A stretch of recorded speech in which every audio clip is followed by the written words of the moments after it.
आज हमारे पास एक कहानी है जो मतलब काफी रहस्यमयी है। एक लड़की है काय, अकेली सी। हो।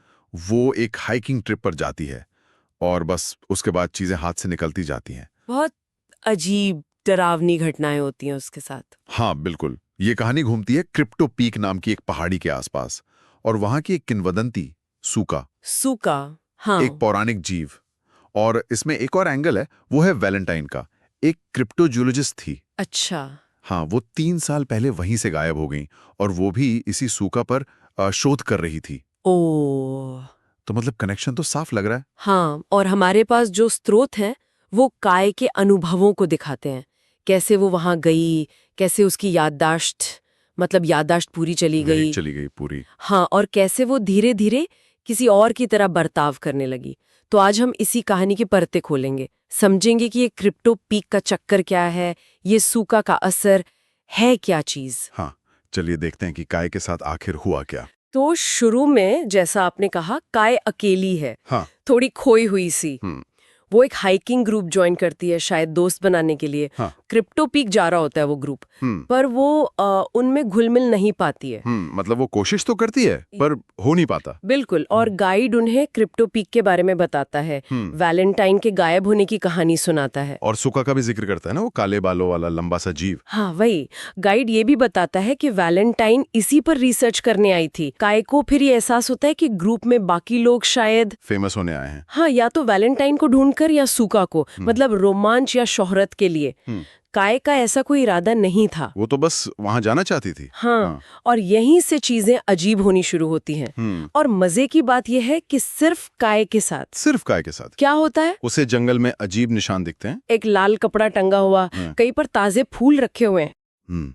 अजीब है। और फिर उसे सूखा दिखता है। ओह, सूका, जिसकी तलाश में बाकी लोग थे। हाँ वही। तो काय क्या करती है, डर जाती होगी। डर तो जाती है, पर वो अपना कैमरा निकाल कर रिकॉर्ड करने लगती है। अच्छा, हिम्मत दिखाती है। हाँ, पर तभी उसकी तबीयत बिगड़ने लगती है। एकदम से आंखों के आगे धुंधलापन, कानों में तेज आवाजें, दर्द। और फिर वो होता है, उसके कानों से एक सफेद चिपचिपा सा तरल टपकता है। क्या? सफेद तरल कानों से? हाँ, और स्रोत बताते हैं कि उसकी आंखों में भी कुछ अजीब सी हरकत होती है, मतलब नॉन ह्यूमन टाइप की। बाप रे, ये सिर्फ डर नहीं हो सकता, ये कोई फिजिकल चीज लग रही है। बिल्कुल, ये शारीरिक लक्षण बहुत अहम है।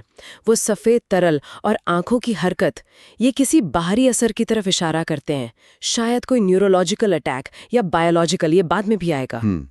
तो वो घबराकर वॉशरूम जाती है और जब लौटती है तो ग्रुप वाले सब जमा हैं, परेशान। हाँ, वो लोग उसे ढूंढ रहे होते हैं, गाइड हाजिरी ले रहा होता है, और जब काय का नाम पुकारता है तो काय कोई जवाब नहीं देती। क्यों, बेहोश हो गई? नहीं, क्योंकि उसे अपना नाम याद ही नहीं। क्या, अपना नाम भूल गई? हाँ, सिर्फ नाम नहीं, सब कुछ। वो कौन है, कहाँ से आई है, घर कहाँ है, कुछ याद नहीं। मतलब पूरी तरह से मेमोरी लॉस, एमनीशिया। उससे भी ज्यादा, ये जैसे पहचान का मिट जाना है, आइडेंटिटी इरेजर। उसे अपनी कार भी अलार्म की आवाज से पहचाननी पड़ती है। ओह माय गॉड, ये तो बहुत भयानक है। ये जरूर सूखा का असर होगा, दिमाग पर कंट्रोल। ऐसा ही लगता है।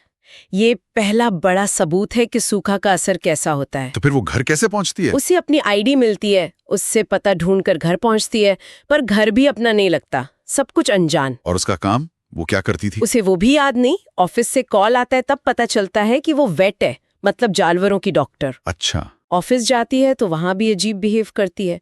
एक सहकर्मी के कपड़ों पर खून लगा देखकर डर जाती है, जबकि वो उसके काम का हिस्सा है। हाँ, मतलब उसकी पूरी पर्सनैलिटी जैसे रीसेट हो गई है। लेकिन एक चीज उसे याद है। क्या? बाब वैलेंटाइन, वो गायब हुई क्रिप्टोजूलॉजिस्ट। क्या? अपनी जिंदगी भूल गई पर वैलेंटाइन याद है, ये कैसे? यही तो विरोधाभास है। हाँ। और जब वो वैलेंटाइन को ऑनलाइन सर्च करती है तो पता चलता है कि वो दोनों हमशक्ल हैं। हमशक्ल? ओह, ये तो कहानी और उलझ गई। हाँ, मतलब अपनी पहचान खोना पर एक लापता अजनबी की यादें रखना, और फिर वो दिखती भी उसी की तरह है। क्या ये सिर्फ इत्तेफाक है? या जैसे आपने कहा, आइडेंटिटी इरेजर नहीं, आइडेंटिटी ओवरराइट हो रहा है। क्या सूखा यादें मिटाकर वैलेंटाइन की यादें डाल रहा है? ये एक बड़ा सवाल है जो स्रोत उठाते हैं। ये कनेक्शन बहुत जरूरी है। इसके बाद तो मामला और तेज हो जाता होगा। हाँ, काय को रात में खिड़की पर कोई परछाई दिखती है। वो डर के मारे घर से भाग जाती है। भाग जाती है? कहाँ? पता नहीं, अगली सुबह वो खुद को वापस उन्हीं क्रिप्टो पीक की पहाड़ियों में पाती है, पैरों में कीचड़ लगा हुआ। उसे याद नहीं वो रात में वहां कैसे पहुंची। मतलब उसे कोई कंट्रोल कर रहा है, स्लीप वॉकिंग जैसा। शायद उससे भी ज्यादा, जैसे कोई बाहरी ताकत उसे खींच रही हो। उसका अपने शरीर पर भी कंट्रोल कम हो रहा है। अब वो क्या करती है? अब वो वैलेंटाइन के बारे में और जानकारी जुटाने लगती है। उसे पता चलता है कि वैलेंटाइन आखिरी बार ब्लू व्हेल लेक की तरफ गई थी। Blue whale lake? हाँ, और वो ये दावा कर रही थी कि उसने सूका को देखा है।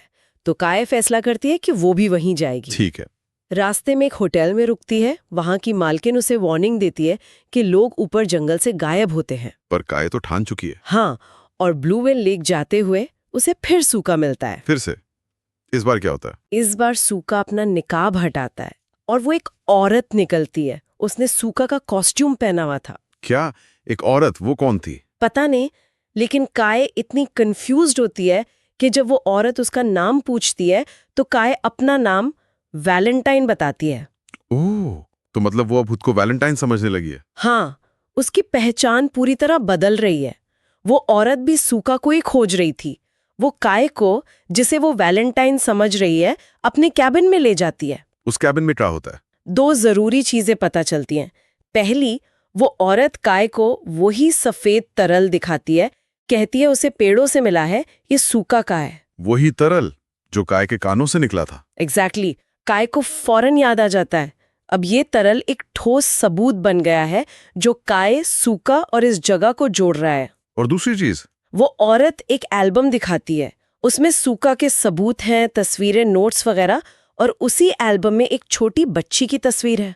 बच्ची की तस्वीर? हाँ, वो औरत बताती है कि ये उसकी बेटी है। 10 साल पहले इन्हीं जंगलों से गायब हो गई थी। 10 साल पहले? और उसे यकीन है कि सूका ने उसकी बेटी का शिकार किया है। ओह, तो ये मामला और भी पुराना है। एक और पीड़ित। और वो सफेद तरल, ये क्या हो सकता है? कोई बायोलॉजिकल चीज? सूखा का कोई निशान? शायद। ये सवाल बना रहता है। हाय। अब उस औरत को समझाने की कोशिश करती है, अपना कैमरा दिखाती है, कहती है सूखा शिकार नहीं करता, वो दिमाग से खेलता है, यादें बदल देता है। हाँ, वो अपना अनुभव बताने की कोशिश करती और है। बात करते करते काय की हालत फिर खराब होने लगती है। फिर से? हाँ, उसे अजीब दर्शन होते हैं। एक लाल हुड वाली लड़की दिखती है जिसके पीछे सूखा खड़ा है, और काय बेहोश हो जाती है। लाल हुड वाली लड़की? ये कौन हो सकती है? क्या ये वही बेटी है या कोई और ये दर्शन, क्या ये चेतावनी है? पता नहीं। जब काय को होश आता है तो वो देखती है कि उसके मोज़ों पर फिर से कीचड़ लगा है। मतलब बेहोशी में वो फिर कहीं गई थी। कंट्रोल पूरी तरह जा रहा है। और वो औरत गायब है, कैमरा भी गायब है।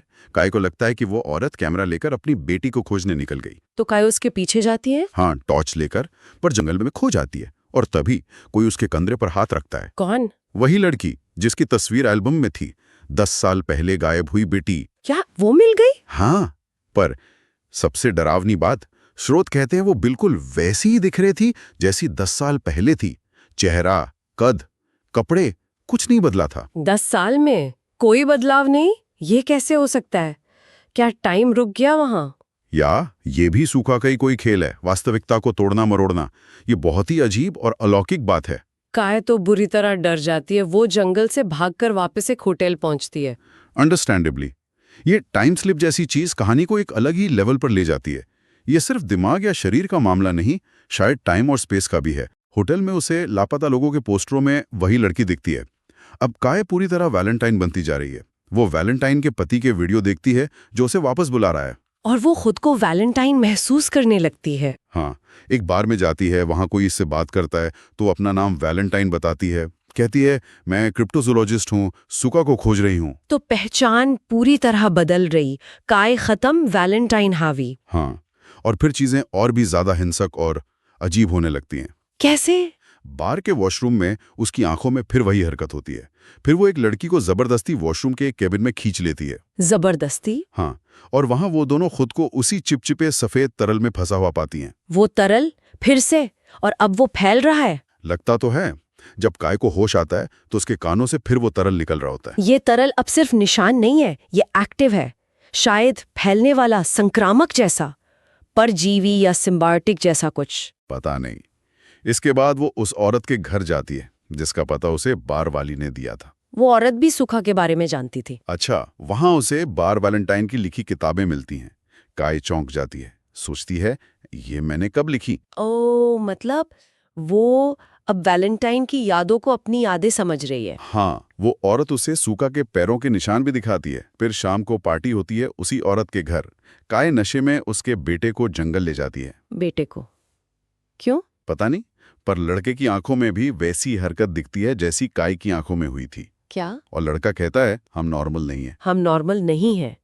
इसका क्या मतलब है? क्या वो लड़का भी प्रभावित हो गया है? लगता तो यही है, ये चीज फैल रही है। ये बहुत खतरनाक मोड़ है। काय डर कर वापस आती है। तभी उस औरत का पति उस पर हमला कर देता है। उसे जबरदस्ती जंगल ले जाता है। हमला? क्यों? शायद वो बेटे वाली बात से गुस्सा था, पर तभी जैसे ही वो हमला करता है, लड़के को कहीं और दर्द होता है और काय और उस आदमी के बीच वही चिपचिपा तरल आ जाता है। तरल बीच में आ जाता है, जैसे बचा रहा हो। हाँ, बिल्कुल ऐसा ही लगता है। वो आदमी डर के मारे भाग जाता है। ये तरल अब ये बचाव भी कर रहा है। ये सिर्फ कोई बाय प्रोडक्ट नहीं है, ये एक एक्टिव चीज है, शायद सुरक्षात्मक भी। अगली सुबह काय को वो आदमी मिलता है, उसी तरल में लिपटा हुआ, दर्द से तड़प रहा है। ओह, तो तरल ने उसे पकड़ लिया। लगता तो है। काय ये देखकर बहुत डर जाती है और वहां से भाग जाती है। गाड़ी चला रही होती है, तभी असली बाप वैलेंटाइन उसकी कार के सामने आ जाती है। असली बाप वैलेंटाइन जिंदा? पता नहीं, वो दिखती है और फिर गायब हो जाती है। शायद वो भी एक भ्रम था। लेकिन इसके बाद काय की कार खराब हो जाती है। ये सच्चाई और भ्रम के बीच की लाइन बिल्कुल मिट गई है। काय पैदल चलकर वैलेंटाइन के घर पहुंचती है। वैलेंटाइन के घर? हाँ। वहां उसका पति मिलता है और वो काय को वैलेंटाइन समझकर गले लगा लेता है। बहुत खुश होता है। और काय वो क्या करती है? काय भी अब पूरी तरह खुद को वैलेंटाइन ही मान रही है। वो उसके साथ रहने लगती है। पर क्या सब नॉर्मल रहता है? नहीं, बिल्कुल नहीं। काय का बर्ताव बहुत अजीब और डरावना होता जाता है। वो गर्भवती पड़ोसन को अजीब तरह से घूरती है। पति से कहती है कि वो एक मॉन्स्टर बन रही है। वो खुद ये महसूस कर रही है कि वो बदल रही है। हाँ। पति उसे डांटता है। फिर एक रात पति उसके साथ जबरदस्ती करने की कोशिश करता है। तो काय उसे बहुत बुरी तरह काट लेती है, उसका गला घोटने लगती है, पर फिर छोड़ देती है। बाप रे, हिंसा बढ़ती जा रही है। वो भागने की कोशिश करती है, कार स्टार्ट करती है। पति रोकने आता है तो काय उसे कार से टक्कर मार देती है। Oh no. पति घायल जमीन पर पड़ा होता है। उसे देखकर काय पर जैसे पूरी तरह से सूखा हावी हो जाता है। उसका फाइनल ट्रांसफॉर्मेशन। क्या होता है? स्रोत बताते हैं, उसकी आंखों का रंग हरा हो जाता है, कानों से फिर वो सफेद तरल निकलता है और वो बहुत क्रूरता से पति की जीभ खींच लेती है। क्या? हाँ, और फिर पास में पड़ा एक लाल हुड होता है, वो उसे पहन लेती है। लाल हुड, वही जो उसे दर्शन में दिखा था। तो ये बदलाव पूरा हो गया। काया पूरी तरह सूखा के वश में है, या शायद वो खुद सूखा बन गई है। ऐसा ही लगता है। वो हिंसा, वो शारीरिक बदलाव, सब उसी तरफ इशारा करते हैं। लेकिन तभी एक और मोड़ आता है। एक और? हाँ। काय को वहां बार्ब वैलेंटाइन के कुछ नोट्स मिलते हैं। वैलेंटाइन के नोट्स? उनमें क्या था? उन नोट्स से कहानी पूरी पलट जाती है। पता चलता है कि जब काय शुरू में हाइकिंग पर आई थी और गायब हुई थी, हाँ। तो बार्ब वैलेंटाइन असल में काय को खोजने के लिए क्रिप्टोपीक आई थी, क्योंकि खबर फैली थी कि सूका ने काय नाम की लड़की को गायब कर दिया है। क्या मतलब? ये तो एक लूप है। हाँ, काय बार्ब को खोज रही थी ये सोचकर के बार्ब लापता है, पर असल में बार्ब काय को खोज रही थी। ओ माय गॉड, ये तो दिमाग घुमा देने वाला है। कौन किसको खोज रहा है, कौन पहले गायब हुआ, ये सब एक अंतहीन चक्कर है। बिल्कुल।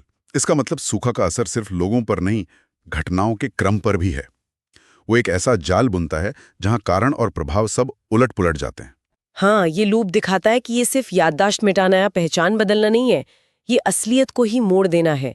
एक बंद घेरा जिसमें लोग फंसते जाते हैं, एक दूसरे को ढूंढते हुए और शायद अनजाने में इस चक्र को आगे बढ़ाते हुए। कहानी के अंत में काय कार लेकर अपने घर जाती है, या शायद बार्ब के घर। खिड़की तोड़कर अंदर घुसती है, कुछ फूल लेती है और वापस क्रिप्टोपीक जाती है। क्रिप्टोपीक क्यों? वो उसी पेड़ के पार जाती है जहां उसे शुरू में वो लाल कपड़ा और ताजे फूल मिले थे, और ये नए फूल वहां रख देती है, जैसे वो उस चक्र को पूरा कर रही हो। और बिल्कुल आखिर में उसके चेहरे पर हरी रोशनी चमकती है और स्रोत कहते हैं कि वो धीरे धीरे एक मॉन्स्टर में बदल रही है, और यहीं कहानी खत्म हो जाती है, एक अनसुलझे रहस्य के साथ। तो ये थी काय, वैलेंटाइन और सूका की कहानी। याददाश्त का खोना, पहचान का बदलना और एक डरावना अंतहीन लूप। ये दिखाता है कि कैसे एक अकेली यात्रा एक बुरे सपने में तब्दील हो सकती है। हाँ, और ये कहानी बहुत सारे सवाल पीछे छोड़ जाती है। आखिर ये सूखा है क्या? कोई जीव, कोई शक्ति, या कोई मानसिक वायरस जैसा? वो सफेद तरल क्या है? और क्या काय हमेशा के लिए वैसी ही रह जाएगी जैसे वो 10 साल पहले गायब हुई लड़की? हाँ, वो रूपांतरण, वो लूप, ये सब सूखा के असर की गहराई दिखाते हैं। ये सिर्फ सतही नहीं है। और शायद सबसे बड़ा सवाल, जैसा कि उन नोट्स से पता चला, ये चक्र तो चल रहा है, तो क्या ये कभी टूटेगा? या क्रिप्टोपीक की पहाड़ियों में ये खेल, ये तलाश और बदलाव का खेल हमेशा चलता रहेगा, जिसमें नए लोग फंसते रहेंगे, किसी और को ढूंढते हुए और खुद खो जाते हुए? ये एक ऐसा विचार है जो वाकई परेशान करता है।